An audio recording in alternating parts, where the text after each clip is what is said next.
Hello, and welcome to this video on using the Band-in-a-Box DAW plugin with Tracktion. With Band-in-a-Box 2019 for Windows, we've introduced a plugin that allows you to use all the real tracks, real drums, and other content in Band-in-a-Box right inside your favorite DAW, without running the Band-in-a-Box application. The plugin comes free with the purchase of Band-in-a-Box and installs with the main program. In this video, we're going to look at the various ways you can use this amazing plugin in Tracktion. If you use a different DAW, we have other videos that cover DAWs such as Reaper, Pro Tools, Cakewalk, Studio One, and many more. First, we'll look at an easy way to get started with the plugin. We'll also go through some of the technical aspects, such as the installation and plugin settings. Then we'll look at different ways you can use the plugin. Throughout the video, I'm going to use a variety of different Band-in-a-Box styles. Whether you're into jazz, rock, country, R&B, or any styles you can think of, there's something for you in Band-in-a-Box. Right now, we're listening to some great funk tracks that we created with the plugin and dropped into Tracktion. Everything that you're hearing in Tracktion was created by the Band-in-a-Box plugin by typing in these chords. You can enter any chords in any key. Then we picked this funk style and generated the tracks.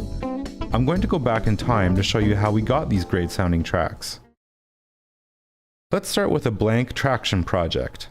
To open the Band-in-a-Box plugin, right-click on the mixer area of track 1, select Add New Plugin, and navigate to Band-in-a-Box DAW VST plugin.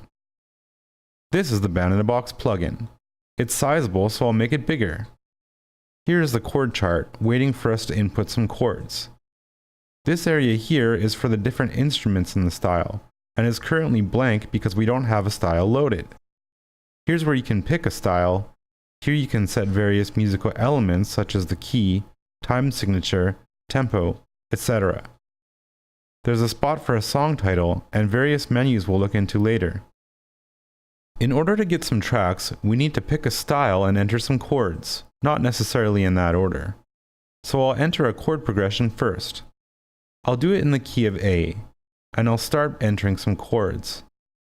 A7 at bar 1, and I'll leave that for 4 bars. Then C7 sus at bar 5, and D7 at bar 7. I'll use a handy shortcut, K8, to copy the last 8 bars. I'll also add a part marker at bar 9 to outline the form of the song, and that means that the drums will play a fill in the bar right before that part marker. At bar 17 I'll add a part marker as well, but I'll click a second time to make it a B part marker, which means the drums and sometimes other instruments will change what they're playing at that part, and I'll enter B minor, then E minor at bar 19, B minor at bar 21 again, and then E7 at bar 23. Perfect, and I'll change up some of the elements. I'll make the end bar 24, end on an A chord, and I'll change the choruses to 4, so this entire thing will repeat 4 times. Now we can select a style, either by clicking in the Select a Style area, or by going to the Select menu and picking Select a Style. Here's the list of all of the Band-in-a-Box styles available. There are over 6,000 to choose from. You can double-click on any style in the list to hear a sample of what it sounds like. I'll filter by jazz styles and sample some of them.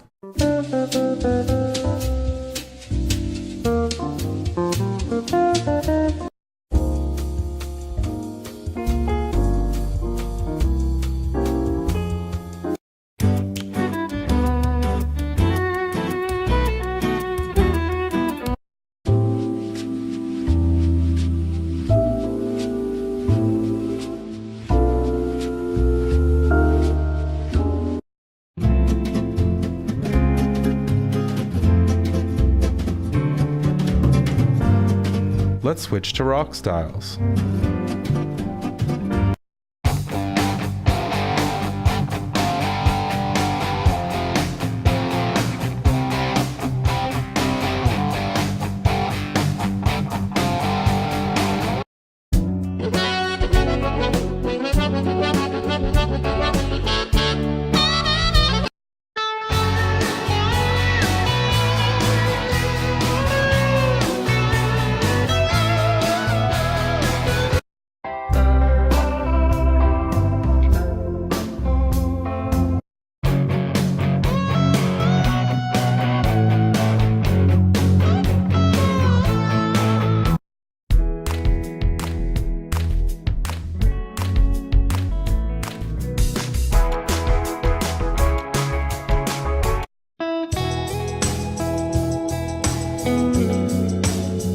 And now we'll listen to some country styles.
I think that the progression I entered would work well with a funk style, so I'll filter by that.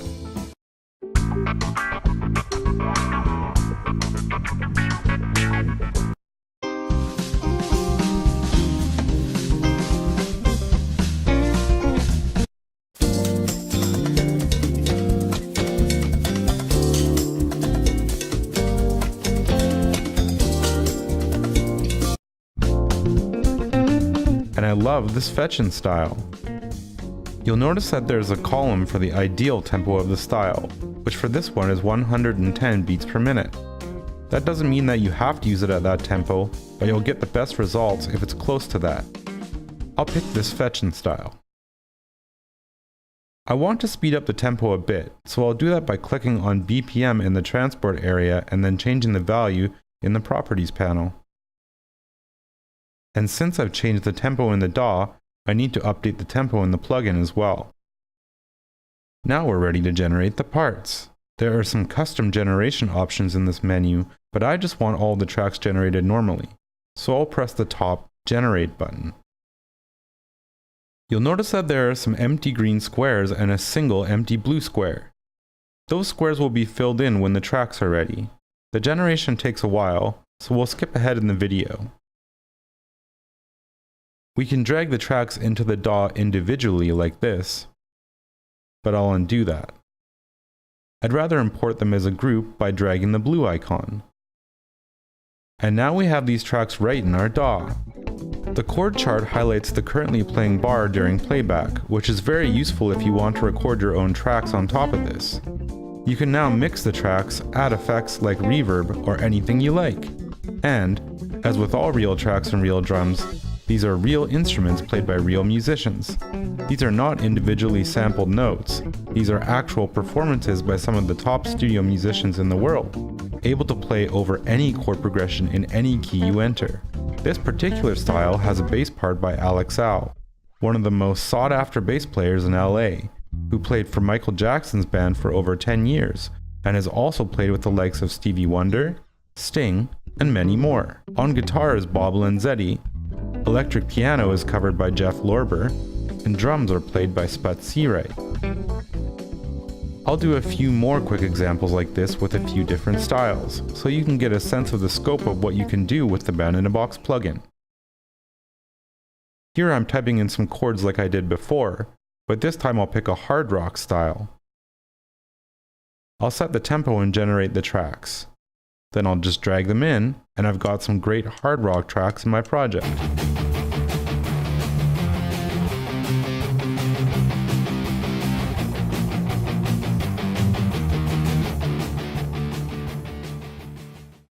And I'll do the same thing again, typing in some chords, picking a bluegrass style, and generating the tracks.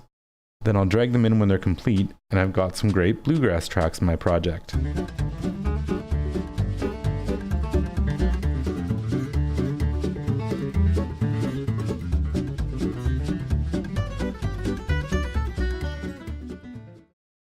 In addition to typing in chords, you can open actual Band in a Box files. These could be files that you've created right in the Band in a Box app, files that other people have sent you, or even the demos that come with Band in a Box. I'll open a Band-in-a-Box song file that features a bluesy Americana style with a resonator guitar by Eddie Dunlap, who has backed up artists like Clay Walker, T-Bone Burnett, and Mo Pitney. So now we have the entire thing entered for us, the chord progression, key, form, etc. All we have to do is generate the tracks and drag them in. Just like that, you have a great Americana style with Eddie Dunlap playing over the changes.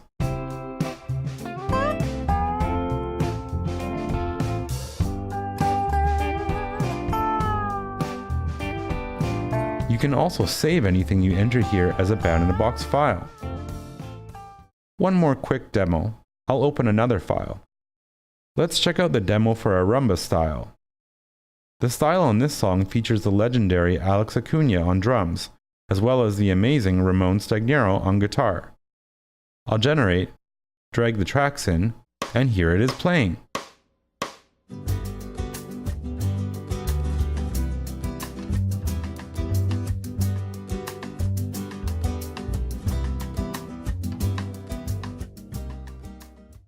Let's take a look at the installation, setup, and initial loading of the plugin.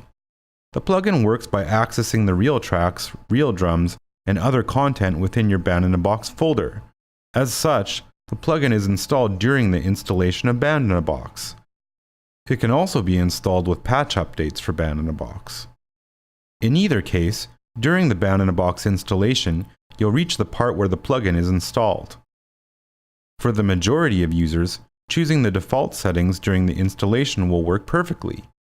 Nevertheless, I'll go through the steps here and explain what's going on.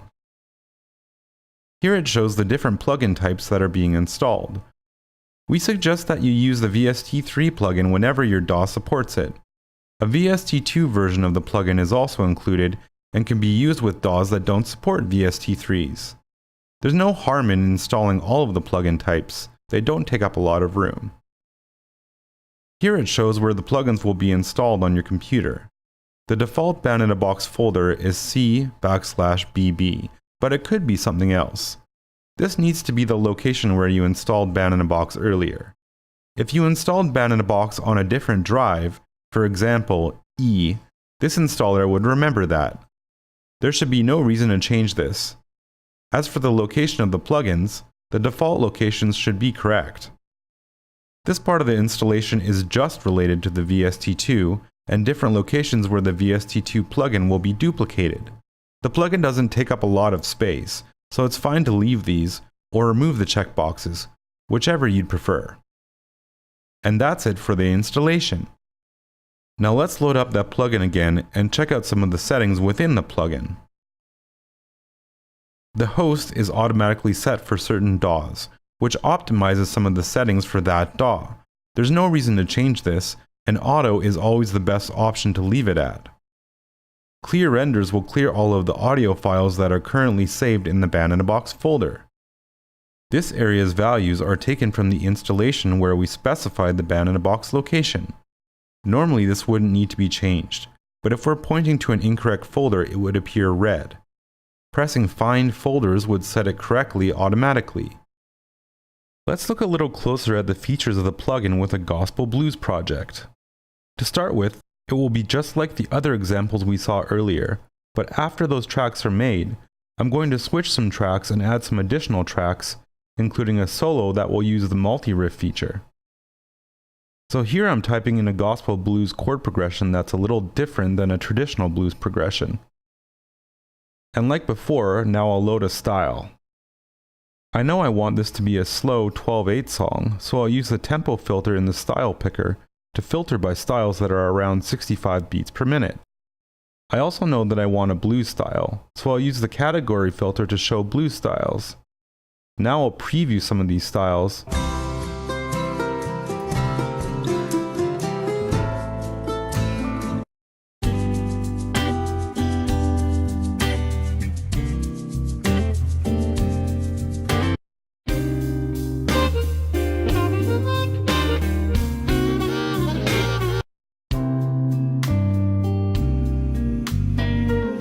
And I especially like this Trinity style, so I'll choose that and generate the tracks.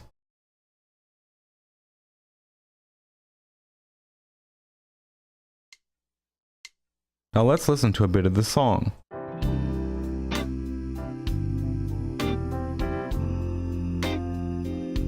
Sounds great with the 4-part vocal mms in the background, but I think I want a resonator Delta blues guitar instead of an electric guitar.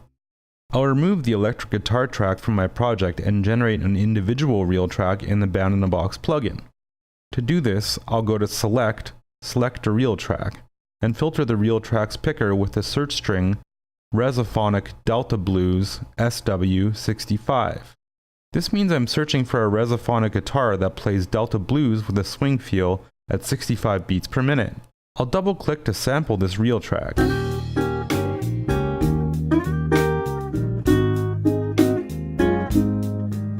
And that sounds great. Now I'll generate the real track alone and drag it into my project. Let's have a listen.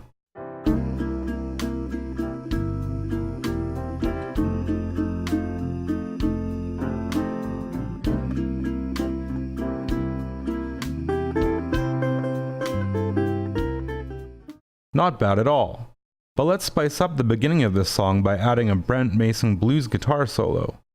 I could let Bound in a Box generate a great solo by itself, but I want a little more control over it, so I'm going to use the multi-riff feature to generate 7 different tracks of the same guitar soloist, and pick the parts that I like best. I know that we have a great Brent Mason blues soloist that is around this tempo, so I'll select that real track from the Real Tracks picker. Before we proceed with the multi-riff feature, let's take a moment to show you how the different tracks are laid out within the plugin. We now have tracks of various types loaded in the song. There are 3 main sections accessible with the scroll wheel. On the top we have the style tracks, all of the tracks that are specifically loaded with the Trinity style. Then in the middle we have the special tracks, and we have that one special resophonic guitar reel track. Individually picked loops, real drums, etc. would go here as well. And then the bottom section is the multi-riff section, which is what we just picked. For the multi-riff feature, it's most useful when you select a small number of bars in the chord sheet and generate just those bars. I'm going to highlight the first 8 bars of the song and go to Custom Generate, Riffs of Selected Region. And when they're done, I'll just drag them in. Now we have 7 instances of the same soloist playing different parts on separate tracks. If we tried to play them all together, it would sound pretty bad. But the idea is that we can listen to them individually, and either pick the one that we like best, or piece together phrases from them if you want more control. For now, I'm going to listen to them all and select the one performance that I like best overall.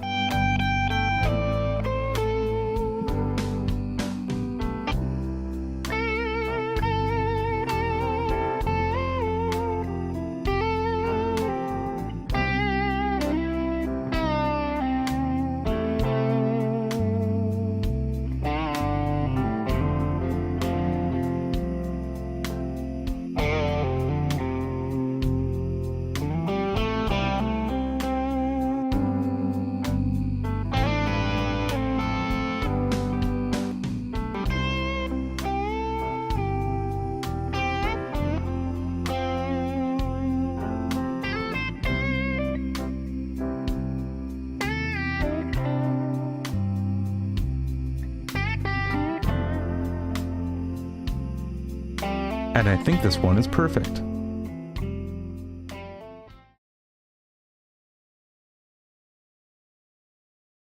Let's listen to the whole thing now.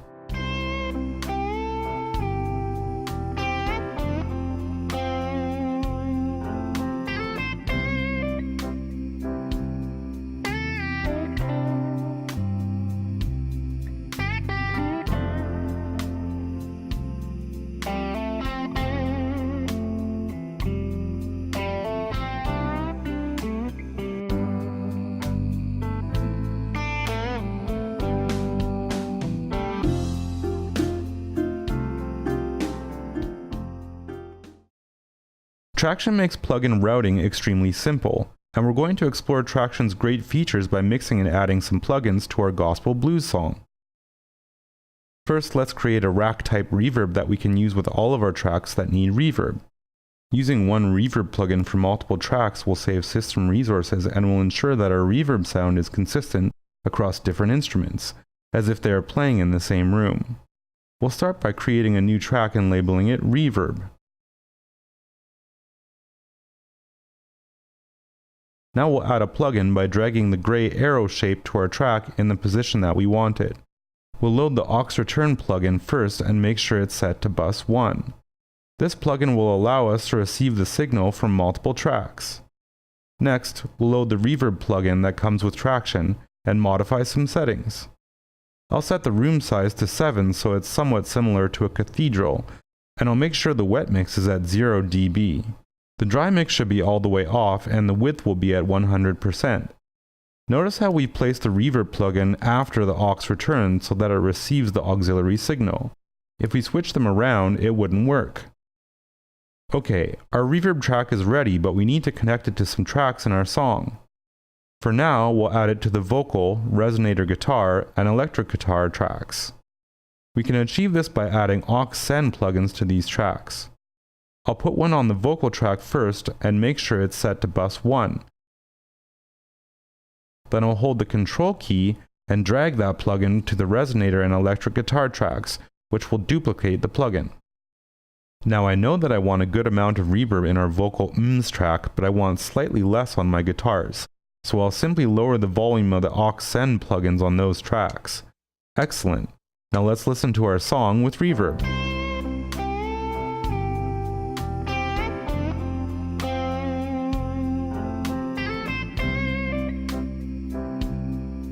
It's already sounding much better, but I think there's still some room for improvement. Let's try to fatten up the sound of the drums by using the built-in compressor plugin. I'll drag the gray arrow shape to the drums track and select compressor/limiter. We'll need to tweak the compressor settings a little bit. I'll set the threshold to something around -25 decibels, change the ratio to approximately 8, and tighten up the attack. Now I'd like to demonstrate the flexibility of Tracktion's plugin routing system. Notice the volume and pan fader plugin that is highlighted right now. It's located after the compressor in the chain, but I'm going to hold down Control and drag it to a spot before the compressor, so I now have 2 volume controls. I'll use the first volume control to adjust the signal that goes into the compressor, and I'll use the second volume to control the final level. Let's solo the drum track, press play, and adjust the levels.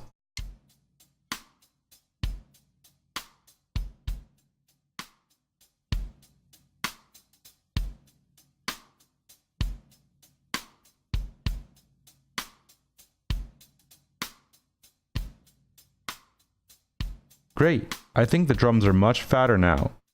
Let's add a little bit of reverb to blend them with the other instruments.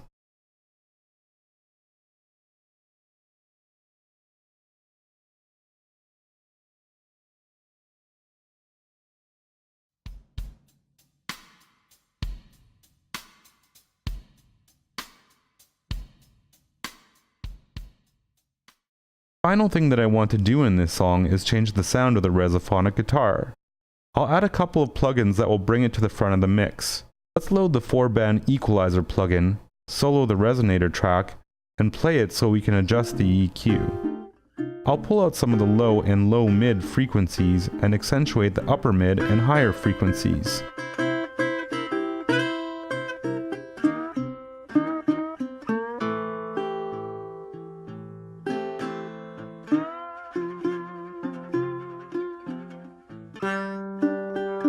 It's definitely sounding more present, but I'd like to add some chorus to create a thick double tracking sound, so we'll load the chorus plugin. The amount should be at around 45% wet and the width should be at 100%. We'll leave the depth at 3.0 milliseconds and the speed at 1.0 Hz. Now let's listen to the whole project.